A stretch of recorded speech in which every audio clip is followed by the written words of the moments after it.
Week number 11 of the 2025 fantasy football season kicks off in just a few hours with the Patriots going up against the Jets in Foxborough. In today's video, I'm going to help you guys set your lineups at the running back position, breaking down my top 40 running back rankings and tiers for week number 11 of the 2025 fantasy football season as you guys attempt to make your playoff push. Before we get on into things, though, I would like to ask that if you are new to the channel and you're doing up enjoying today's video, that you hit that subscribe button down below. So without further ado, let's get into today's video. We begin with my tier number 1 running backs on the week. My must-start running back ones: Christian McCaffrey, Devon Achane, Bijan Robinson, Jahmyr Gibbs, James Cook, Rico Dowdle, Josh Jacobs, Javonte Williams, Ashton Genty, Travion Henderson, Jaylen Warren, as well as Saquon Barkley. Christian McCaffrey is going to be my running back one a lot of weeks this season. Obviously, him and Jonathan Taylor are basically interchangeable at the top, but since Jonathan Taylor is on bye this week, there really is no debate. It is going to be Christian McCaffrey in the 12th best matchup for running backs on a per game basis, facing up against the Arizona Cardinals. Christian McCaffrey has been a top 10 running back every single week this season outside of week number 8, where he had a bit of a blunder up against the Houston Texans. Going forward, Christian McCaffrey is just one of the safest bets week in and week out in fantasy football at the running back position. So I absolutely love Christian McCaffrey this week. At number 2, we have Devon Achane going up against the left hands up. Who are we? The Commanders over in Spain. Now, this matchup at the running back position is the 8th best going up against the Commanders. Devon Achane is another guy that you just feel uber safe about week in and week out. He does not have a single game this season where he ranked outside of the top 18. 3 straight games inside of the top 10. The Commanders defense is going to struggle mightily to contain Devon Achane, just like the Buffalo Bills did last week as Devon Achane dropped a 40-burger on them in full PPR. I expect yet another big showing this week. Now we move to Bijan Robinson going up against the Carolina Panthers at home in Atlanta. In terms of a matchup, this is the 18th best matchup for running backs on a per game basis. Now, last week was incredibly frustrating if you're a Bijan Robinson owner. Tyler Algier essentially gave you blue balls as Bijan Robinson was not able to find the end zone, and yet Tyler Algier did. Bijan Robinson is still the clear RB1 on this team, and while we have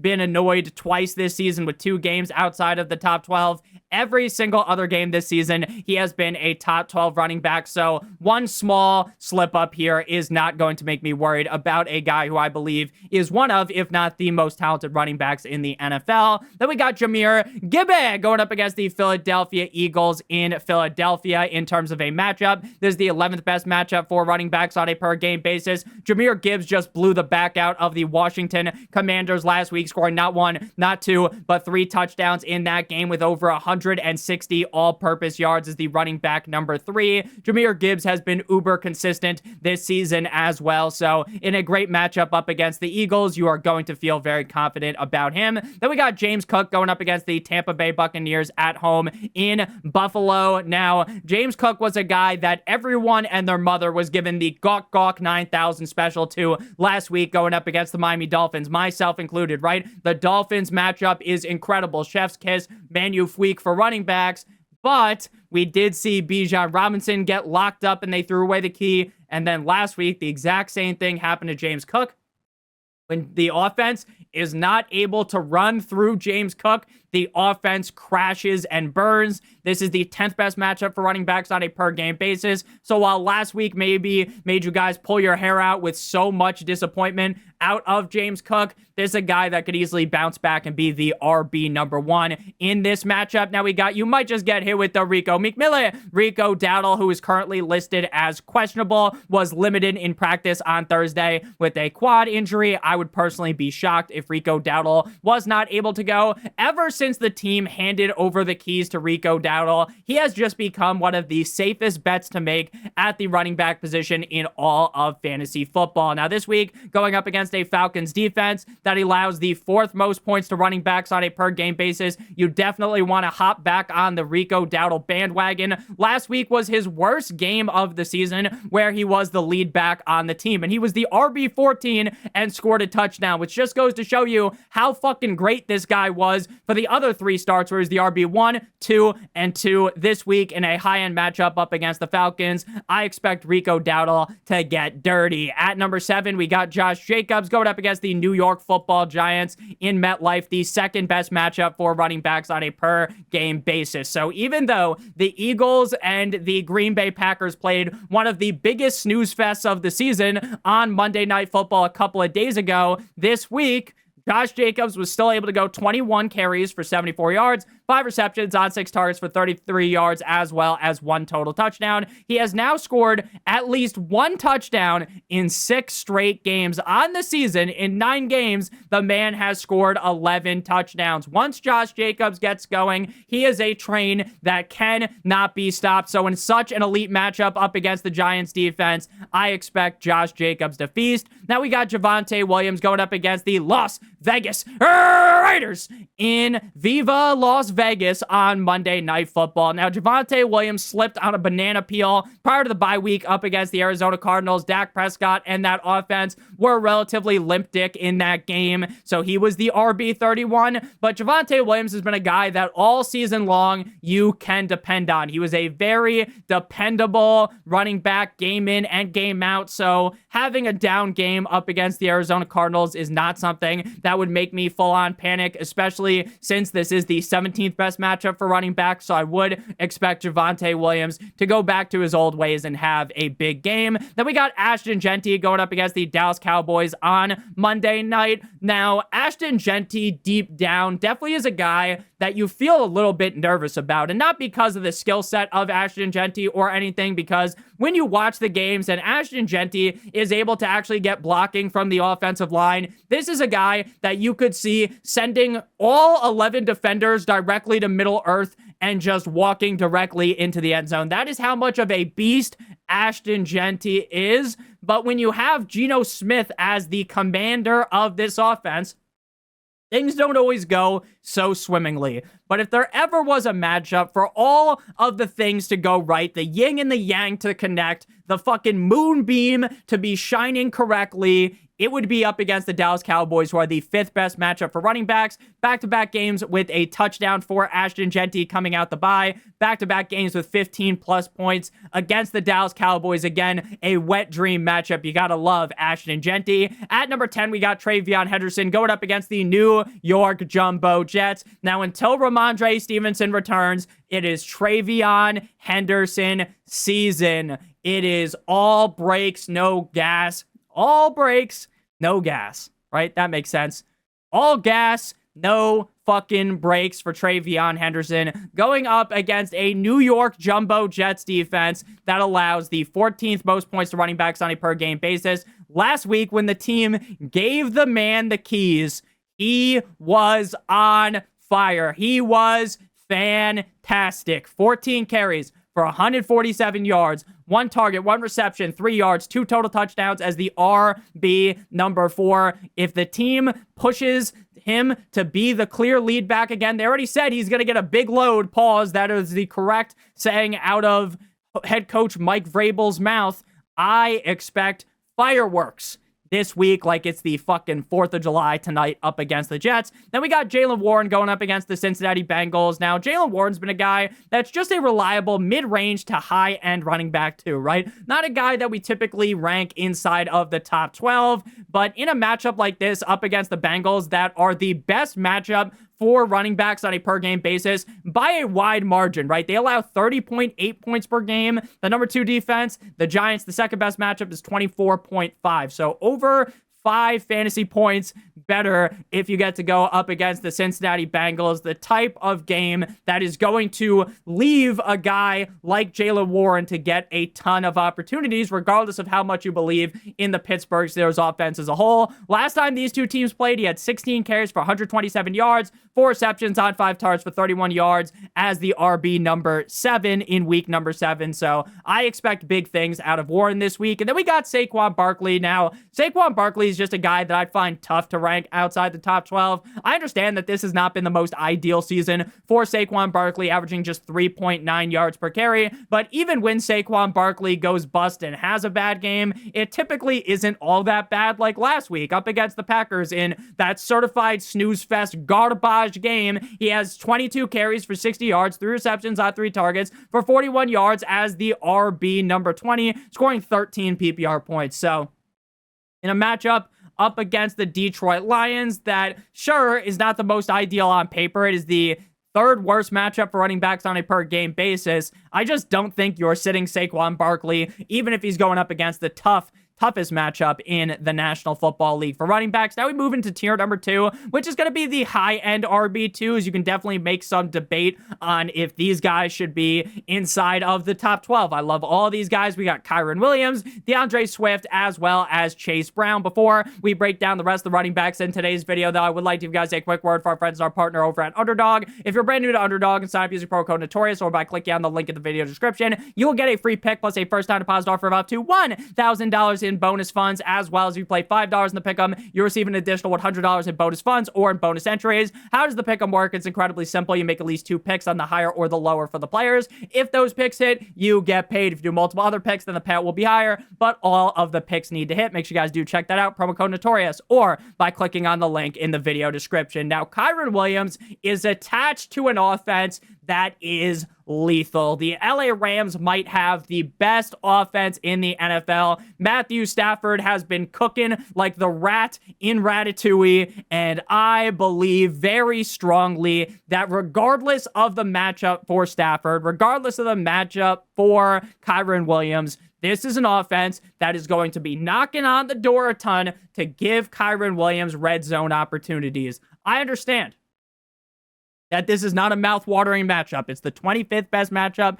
for running backs on a per-game basis, but we're talking about Kyren Williams, who over the last 2 games since coming out the bye has scored 3 total touchdowns and has been a top 8 running back in both games. So I get, sure, that's why we have the tiers. That's why he's not inside the top 12, because the matchup isn't the best. But I still heavily believe in him. Now we got DeAndre Swift going up against the cold like Minnesota Vikings in Minnesota, upgraded to a full participant in practice on Thursday with the hip injury. I expect him to be good to go. The 20th best matchup for running backs on a per game basis. Now he returns last week, and the 4 prior games to last week, he scored a touchdown in all games. Last week, he wasn't as lucky. Obviously, Kyle Monangai has earned his stripes in this offense to see some touches, but this is still very much DeAndre Swift's backfield. I understand he did not score last week and Kyle Monangai did, but this is still his offense. We saw DeAndre Swift get 13 carries for 80 yards, 5 receptions on 8 targets for 18 receiving yards. So again, while Kyle Monangai has definitely earned a piece of this offense, he played just 38% of the snaps last week with DeAndre Swift playing 62%. So I continue to believe that DeAndre Swift's going to get the touches. I think he could get more lucky this week and find the end zone. So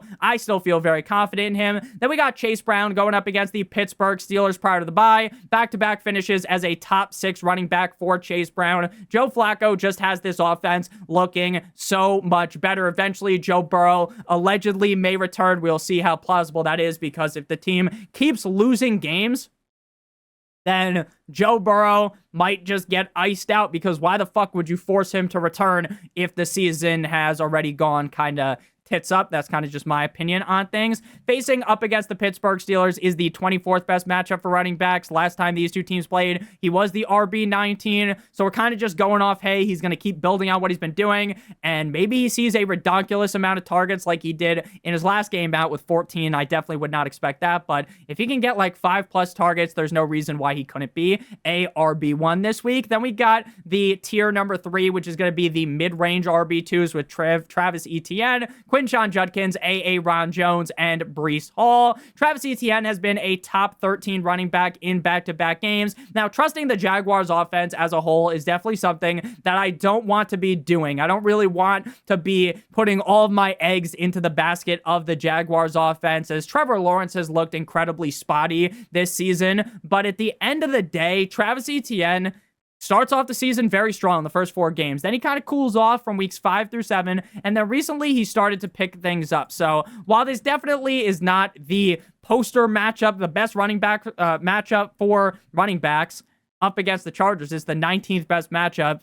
With how ETN has been playing, again, you kind of want to just stay with these guys that are consistent for you. Then we got Quinshon Judkins going up against the Baltimore Ravens. Now, Quinshon Judkins is kind of just held at the mercy of the offense that is the Cleveland Browns.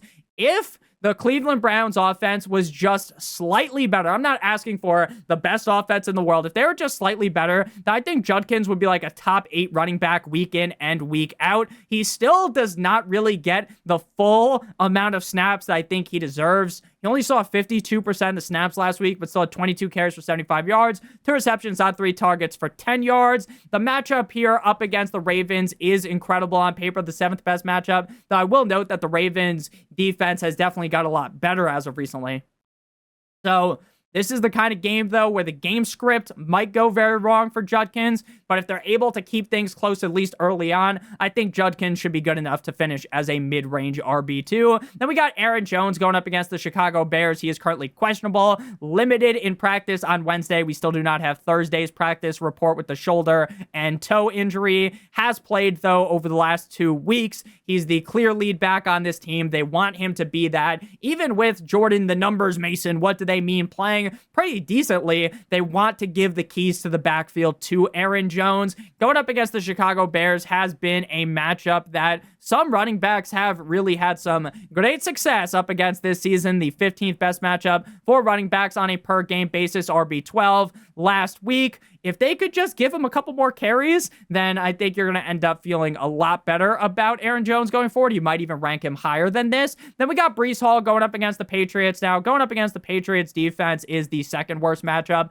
for running backs, so it's kind of hard to truly bang the drum for Breece Hall to oogle and ogle over Breece Hall, despite the fact that he's been a top 7 running back in back-to-back games and did succeed last week up against a tough Cleveland Browns defense, so we know that it is possible. The biggest issue, though, is I expect this game to be belt to ass. I expect the New England Patriots to go out there and blow the back out of the Jets. I do not expect this game to be remotely close. Now, we know primetime games this season have been incredibly funky, and division games are funky as well. So I would not be shocked if this game is a little bit closer, but on paper, realistically, how you would just think of this matchup going, you close your eyes, you think, hey, what's going to happen tonight on Thursday Night Football? You expect the Patriots to be raining down concussive shots onto the unconscious body of the Patriots defense.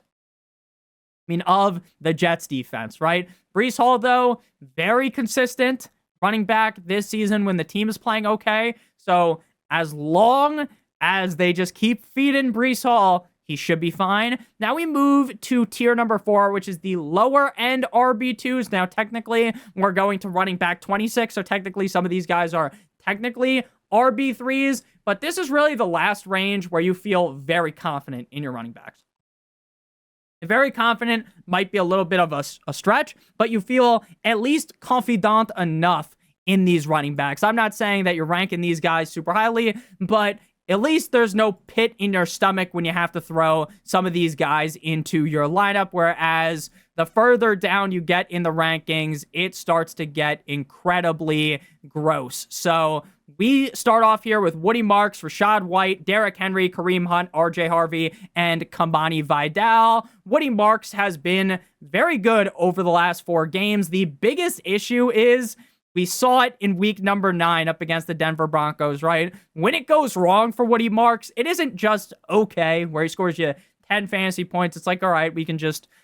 It's okay, right? You're not feeling terrible about 10 points from Woody Marks. I'm talking about where he scores like 3 fucking fantasy points and you're wishing you could have went back in time and reversed your own decision. Now, last week he was the RB11 with 14 carries for 63 yards, 2 receptions on 3 targets for 18 yards, and a touchdown up against the Jacksonville Jaguars. This week he plays up against the Tennessee Titans in Tennessee, and this is the 3rd best matchup for running backs on a per game basis. So everything is pointing in the right direction of Woody Marks, but you all know deep down that 9-inch Nicholas Chubb is going to rear his ugly head into things, and it's going to be a little bit frustrating, but at the end of the day, the upside is very, very high. Then we got Rashad White. Now, as of right now, we kind of just have no idea if Bucky Irving is going to play or not. My best guess would have been earlier on in the week that Bucky Irving was going to be out, but he was limited in practice on Thursday with the shoulder injury. So it is entirely plausible.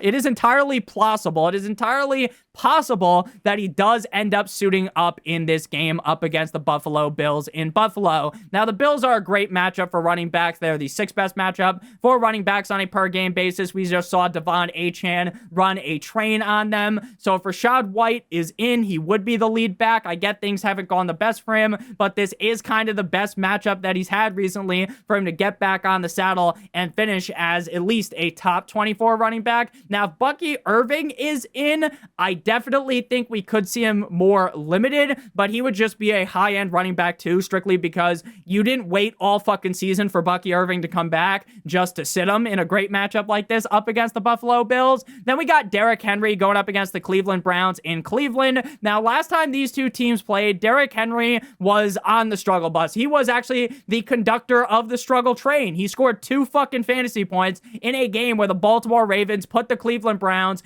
in a spin cycle, put the Cleveland Browns in a body bag. With Lamar Jackson back, Derrick Henry has become a lot more consistent, but he is still yet to hit those top 12 peak that you would expect out of him, right? Week 1, where he scores almost 30 fantasy points. It's kind of just been all downhill for him since then. The Cleveland Browns are a brutal matchup for running backs, the 29th best matchup for running backs on a per game basis. So Derrick Henry is a guy that I am much more nervous about compared to consensus. Consensus on Fantasy Pros has him as the RB18. I've got him as my RB23. I don't think Derrick Henry deserves the Gawk 9000 special that people have been giving him for years. I still like Derrick Henry. I still think he can be productive, but this doesn't really scream of the game where Derrick Henry goes out there and hits the shush emote on all the haters. He quiets down all the haters. Now we got Kareem Hunt going up against the Denver Broncos in Denver. Likely no Isaiah Pacheco. That is our assumption here when ranking Kareem Hunt. Now, in terms of a matchup for running backs on a per-game basis, this is the 26th best matchup. So while I do like Kareem Hunt and I do like his workload in this offense and his ability to score touchdowns once they start knocking on the door in the red zone, this is a really tough spot up against the Denver Broncos. So while if he was going up against, his last game out was against the Bills, I ranked him highly. People thought that was a little bit crazy. He was the RB16. The game prior to that, he was the RB13. He has 3 total touchdowns over the last 2 games prior to the bye week. So while I like Kareem Hunt, this doesn't feel like the matchup where he really balls out and has a top 12 game like we all know he could. Then we got RJ Harvey going up against the Kansas City Chiefs. J.K. Dobbins seemingly out this week. How long is he going to be out, though, is still definitely a pretty big question mark, as they just haven't really given us a clear timeline at this point. RJ Harvey would assume the running back 1 role in this offense, and this is kind of what you've been waiting for if you drafted RJ Harvey. You kind of just always knew that it would be hard to truly trust him with J.K. Dobbins healthy. Now, he's had big games, right? The RB12 back in week 4, the RB6 back in week 8, the RB11 in week number 9, but last week he was the RB47. So now, with J.K. Dobbins out of the way for at least this matchup, they do have the bye in week 12, which may impact how they decide what to do with J.K. Dobbins going forward. This should be wheels up for RJ Harvey, but technically it's not, because he's going up against the Chiefs, who are the 27th best matchup for running backs on a per game basis. So if we could have just gotten him, up against the Bengals or some other defense, I'd be sitting here screaming to the mountaintops like the Ricola guy, Ricola, telling you all to play RJ Harvey. But because this matchup is brutal, I cannot do that. Now we got Kamani Vidal going up against the Jacksonville Jaguars in Duval. This is the 23rd best matchup for running backs on a per game basis. Now, if you look at Kamani Vidal, ever since becoming the starter, when Omarion Hampton went down, he has been the RB9, 27, 8, 45, and 8. If you notice the pattern there, he starts off great, then he has a bad game, then he's great, then a bad game, then he's great. Last week was a great game where he has 25 carries for 95 yards, 1 target, 1 reception, 13 receiving yards, and 1 total touchdown as the RB8, scoring 18 PPR points. Now, I am not someone that believes the NFL works in fucking patterns. Like, it's a guarantee that the guy goes out there and shits the bed, but this also isn't the most ideal matchup, the 23rd best matchup for running backs. While it's going to be difficult to sit Kamani Vidal, so I do still have him ranked relatively highly, and for most people, Kamani Vidal is going to be in your lineup as like an RB2 or in your flex spot. But there's just, that worry of, hey, every other game he shit the bed. This is the other game where he could end up being not so hot. Now we move into tier number 5, which is going to be the high-end RB3s. Now, this is really the point where after this, it truly falls off again. The first 4 tiers, I feel so much better. Like tier 4 compared to tier 5, I feel way better with tier 4 compared to tier 5. But after tier 5, it's basically like you're just shooting in a shot from full court. Actually, you're at like the local YMCA. It's fun to stay at the YMCA, right? You heave the ball, but not from 1 court away. You're not at full court. You're like 3 courts away at the fucking Planet Fitness. I don't know. Do Planet Fitnesses near you guys have a gym? LA Fitness, you heave that thing from 3 courts away, and you try to make it go in. Now, David Montgomery going up against the Philadelphia Eagles, the Birds in Philadelphia Eagles. Go Birds, dickhead. The 11th best matchup for running back. Should be a fun game. Hopefully, more high scoring than what we saw on Monday Night Football in Lambeau up against the Packers. Now, David Montgomery did get a lot of touches last week, 15 carries for 71 yards and 1 target for 1 reception. We saw the highest amount of snaps for him in a while because Dan Campbell did take over the play calling. That was the highest amount of snaps percentage he has seen this season. So if Dan Campbell is calling the plays, which he's going to, does that mean now that David Montgomery has become a much more reliable asset? We shall see. Again, after just a 1-game sample size, I don't think you could want to completely shapeshift your whole offensive identity of your opinion of how this offense runs. So I'm still a little bit pessimistic. And again, even with all those touches, he was still just the RB29 last week. Then we got Imadi DiMarcado going up against the 49ers. Does not seem as though Trey Benson will return, though it does seem as though his return is right around the corner. This will lead to Amari DiMarcado being the guy to see the most touches, but they still have Zonovan Knight as well. So it's not like you're really oogling and ogling over Amari DiMarcado, but he should be able to get you like 10 points. Then we got Zach Charbonnet going up against the LA Rams. This is the worst matchup for running backs on a per game basis. The reason why I rank Zach Charbonnet ahead of Kenneth Walker every week, people give me, like the stink face when I talk about this. Nick, how could you possibly like Kenneth Walker more than Zach Charbonnet? How could you possibly like Zach Charbonnet more than Kenneth Walker? Kenneth Walker's way better than him. It is very simple. It doesn't matter how good Kenneth Walker looks all game. Because the second Kenneth Walker gets to the goal line, you already know what's going to happen. He's going to get tugged out like fucking Robert Kraft at a massage parlor, and then you're going to see Zach Charbonnet get thrown into the game to score the touchdown. So even if Zach Charbonnet looks like a steaming pile of dog shit for the whole game, he could still get 10 points by just scoring a touchdown. I don't want to start Zach Charbonnet. I fucking hate this matchup against the Rams, but he could easily score, so he's ranked this high. Then we got Tajay Spears going up against the Houston Texans. Now, Tajay Spears is good to get you those 10 fantasy points. They are coming out the bye week, so I would expect them to potentially push more of the chips into Tajay Spears, corner here, Chauncey Billups style, right, and give the ball more to him because he just appears to have more juice in this offense, but this is just the 22nd best matchup for running back, so I don't want to toot the horn of Tajay Spears too strongly. Now we move to tier number 6, which is going to be the lower end RB3s. And this is basically the point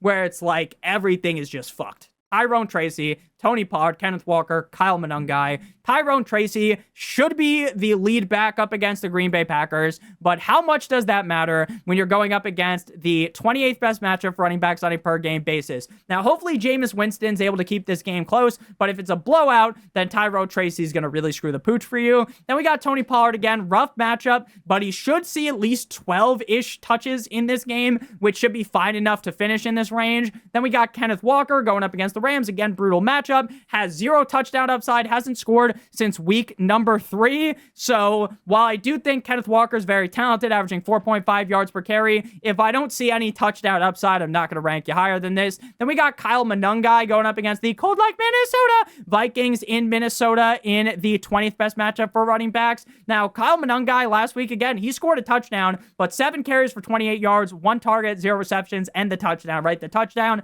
truly bailed him out. If he can keep scoring touchdowns, then he's going to be fine. If he doesn't score a touchdown, though, this week, which would kind of be my expectation, I just don't think he's going to be that great. Then we got JCM, Tyler Algier, Devin Singletary, Jordan. The numbers, Mason, what do they mean? 9-inch Nicholas Chubb and Sean Tucker, the fucker, in tier number 7, the YOLO RB4s. JCM should see the most touches for the Washington Commanders. The matchup up against the Dolphins on paper is great, though the Dolphins defense is heavily locked in recently against the run. So if JCM was to ever have a big game, it would be here. But since the guy has full-on shafted us 6 straight games with less than 7 fantasy points, why the fuck would you actually believe in him? Then we got Tyler Algier going up against the Carolina Panthers. Not 1, but 2 touchdowns last week as he completely bent Bijan Robinson owners over the table as the RB9. We have seen him get as many as 16 carries, as low as 2, as actually just 1 carry back in week number 3. So his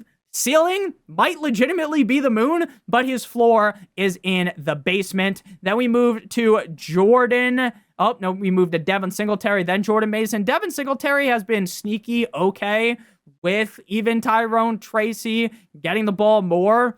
But again, it's up against the Packers. If one of them was to score, I would think it would be Tracy. So kind of how the cookie crumbles. Then we got Jordan Mason going up against the Bears. Again, it's a great matchup, but the team wants Aaron Jones to be the guy. So you're going to need a touchdown. Then we got Nick Chubb going up against the Titans. His workload makes absolutely no sense.